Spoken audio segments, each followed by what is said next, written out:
Hello everyone, this is Johari. Welcome to my channel cook with Jo vlogs. ఇవాళ Sunday అండి. అలవాటు ప్రకారం ఎర్లీ మార్నింగ్ లేసేసాను నేను. కానీ అందరూ పడుకోన్నారు. ఇంకా టైం చాలా ఉంది టిఫిన్ ప్రిపేర్ చేయడానికి.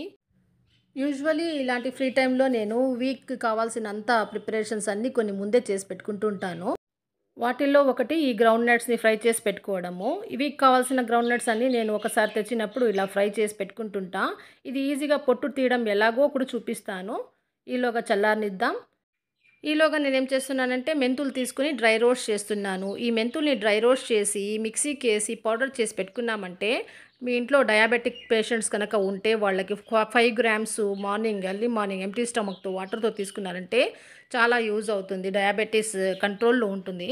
ఇలా నేను ఫ్రై చేసి చల్లార్చుకున్న మెంతుల్ని ఏం చేస్తానంటే మిక్సీలోకి వేసి సన్నగా పౌడర్ వేసేస్తా.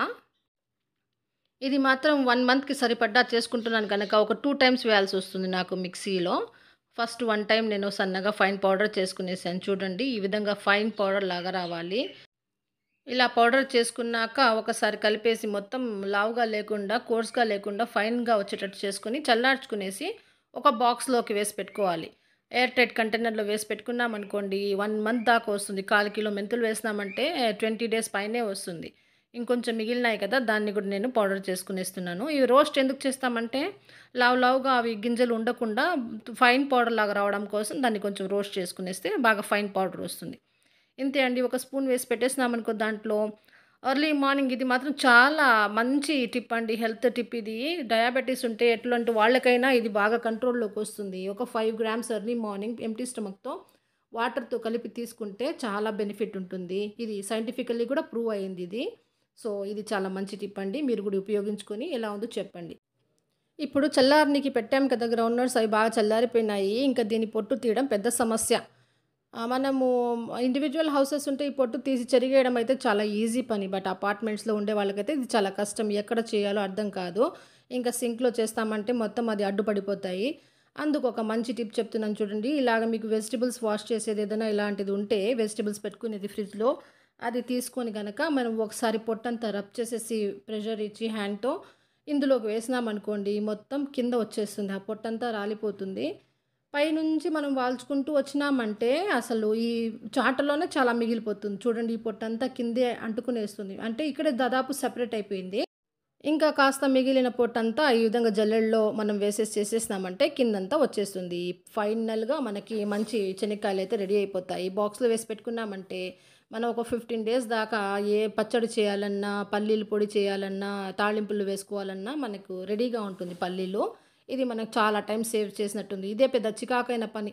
పల్లీలను వేయించుకొని మనం యూజ్ చేసుకోవాలంటే చాలా కష్టమైన పని. కానీ ఇలా ఒకసారి వీక్లీ వన్స్ చేసి పెట్టుకోండి మీరు 10 డేస్ ఆర్ 20 డేస్‌కి ఒకసారి. పల్లీలు రెడీగా ఉంటాయి. మీరు దేనికైనా యూజ్ చేసుకోవచ్చు మల్టీపర్పస్‌గా. ఈ టిప్ మీకు నచ్చింటే ఒక లైక్ ఇచ్చి, ఒక కామెంట్ అయితే తప్పకుండా ఇవ్వండి. ఓకేనా? ఇంకో పెద్ద పని అల్లం వెల్లుల్లి పేస్ట్ చేసి పెట్టుకోవడం. ఇది కూడా నాకైతే చాలా కష్టం అనిపిస్తుంది. అంటే ఇవి మధ్యలో ఎప్పుడన్నా అయిపోతే. అందుకే నేనేం చేస్తానంటే రెడీగా పెట్టుకుంటాను నేను. అల్లం వెల్లుల్లి పేస్ట్‌ని సిద్ధం చేసుకొని బాక్స్‌లో వేసి పెట్టుకుంటే ఉప్మాలో వేస్తాను నేను. ఇంకా పొంగల్‌లో వేస్తాను. ఇంకా వేరే కూరలు చాలా ముద్ద కూరల్లో అన్నిట్లో వేస్తాను నేను. కనుక నాకు అల్లం వెల్లుల్లి పేస్ట్ అయితే స్టాక్ ఉండాల్సిందే. సో, సండేస్ అప్పుడు లేదా ఎప్పుడైనా హాలిడేస్ టైంలో ఏం చేస్తానంటే నేను ఒక 1/4 కేజీ దాకా అల్లం తెప్పించుకుంటా. 1/4 కేజీ దాకా గార్లిక్ కూడా అంటే వెల్లుల్లి కూడా తెప్పించుకునేస్తాను. అల్లాన్ని కొంచెం సేపు వాటర్‌లో వేసి పెట్టేసినామంటే దానిపైన ఉండే మట్టంతా పోతుంది. సో, మనం పైన తొక్కంతా చెక్కేసి మనం ఫైన్ పీసెస్ లాగా చేసుకోవచ్చు. నెక్స్ట్ గార్లిక్‌ని కూడా కొంచెంసేపు వాటర్‌లో వేసేస్తే 1 ఆర్ 2 అవర్స్ ఈజీగా మనం ఒలిచేసేయొచ్చు ఈ వెల్లుల్లి. ఈ విధంగా వెల్లుల్లి అండ్ అల్లాన్ని ఇట్లా సన్నగా కట్ చేసి పెట్టుకునేసాను.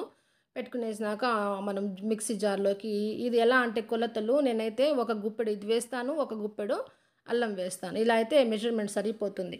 అంటే ఫుల్లుగా వేయకూడదు. అది బాగా గ్రైండ్ అవ్వాలి. లేకపోతే వెల్లుల్లి పీసెస్ అలాగనే ఉండిపోతాయి కనుక నేను ఒక 2 గుప్పెళ్ళు వేసేసినాను. వేసేసి దీన్ని ఫైన్ పేస్ట్ చేస్తాను. వాటర్ అయితే వేయబాకండి. ఎందుకంటే ఇది స్టాక్ చేసి పెడతాం కదా! వాటర్ వేస్తే కొంచెం తొందరగా చెడిపోయే ఛాన్స్ ఉంటుంది ఫ్రిడ్జ్‌లో గూడా. అందుకని వాటర్ వేయకుండా ఆ జ్యూసే ఎనఫ్. అల్లంలోంచి జ్యూస్ యూజ్ అవుతుంది.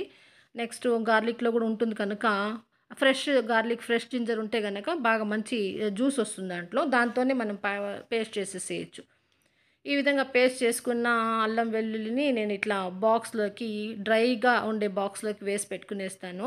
ఇలా వేసి పెట్టేసేస్తే మనకి వీక్ అంతా మనం దేనికైనా వాడుకునేస్తూ ఉండొచ్చు. కిచిడీలోకి కూడా వేస్తాను. స్టాక్ చేసే ముందు మనం ఏం చేయాలంటే జస్ట్ ఒక టిప్పు కొంచెం ఆయిల్ కలిపేసేయాలి ఇందులో. ఆయిల్ అండ్ కొద్దిగా సాల్ట్ కూడా వేసేసినామంటే ఇది ఎక్కువ కాలం ఉంటుంది. 1 మంత్ దాకా ఉంటుంది. బట్ అంత అవసరం లేదు. 15 డేస్‌కి వన్స్ వేసుకునేస్తే మనం ఫ్రెష్‌గా తిన్నట్టుంటుంది. సో, నచ్చాయండి ఈ టిప్స్. మీకు గనక ఈ టిప్స్ నచ్చుంటే తప్పకుండా ఒక లైక్ ఇవ్వండి. ఈ వీడియో నచ్చుంటే ఒక మంచి కామెంట్ ఇవ్వండి. మీరు గూడా ఈ వీటిల్ని ఫాలో అవ్వండి. ఇంకా మంచి మంచి వీడియోస్ ఉన్నాయి. నా ఛానల్ విజిట్ చేసి వాచ్ చేయండి. Thanks for watching. Bye bye.